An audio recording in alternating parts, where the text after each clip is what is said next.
Um, there is something that I have realized very quickly, and that is to be true to who you are.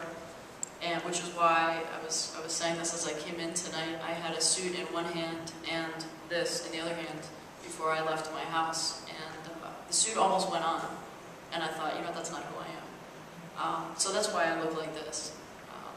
I am true to me. I'm true to my brand. I'm true to what I do, and out of that started conversation, and it started. I was working with a professional baseball player. With the Tampa Bay Rays organization, and he called me before his first game. He was actually called up a couple times to the majors in spring training. He called me a couple times before his first game of the season. This was last year, and he said, "Hey Jen, give me something. Just give me a couple words. Give me something for me to take into my game." I said, "Okay." So I did, and I don't know why, because I'm not a numbers person, so I'm not sure why this happened, but I counted them, and it happened to be 5. And my very first 5 words were "for love of the game," and which I'll talk more about later. But so I gave him those words, because one of the things that he would continue to tell himself before he got in the box was, see the ball, hit the ball, have fun.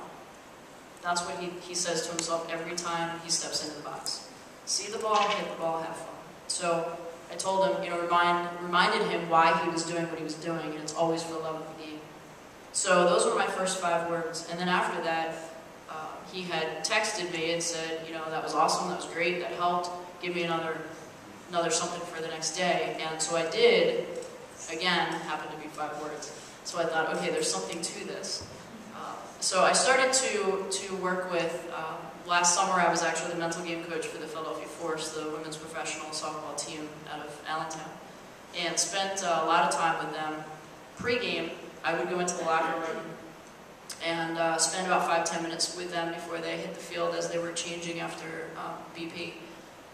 And I started to give them 5 words every game. And it became something that I did where I would print it out and hang it on the wall of the locker room so that they could see that before they went. And every single day, they would come and see me and hug me and, "What are the 5 words? Can't wait, tell me now." I said, "No, I can't. You gotta wait till you see them hanging up." So it became a tradition. And now all of the teams I work with text me.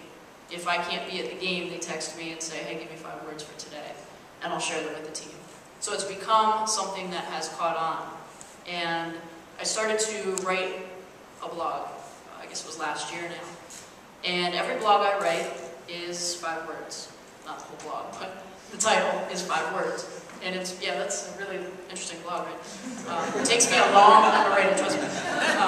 But I write 5 words is always my title, and then I write about those 5 words. And it can be a phrase, it can be 5 separate words, whatever it is.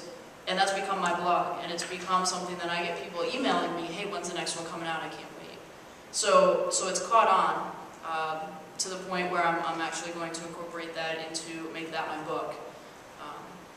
The website is very easy. It's the5words.com, and it's all spelled out. So check it out for sure, and you can read the blogs as they come out on there. But that's been my brand. That's something that I'm really starting to, I guess, go more towards at this point, and really I feel like it's a passion to be able to share that.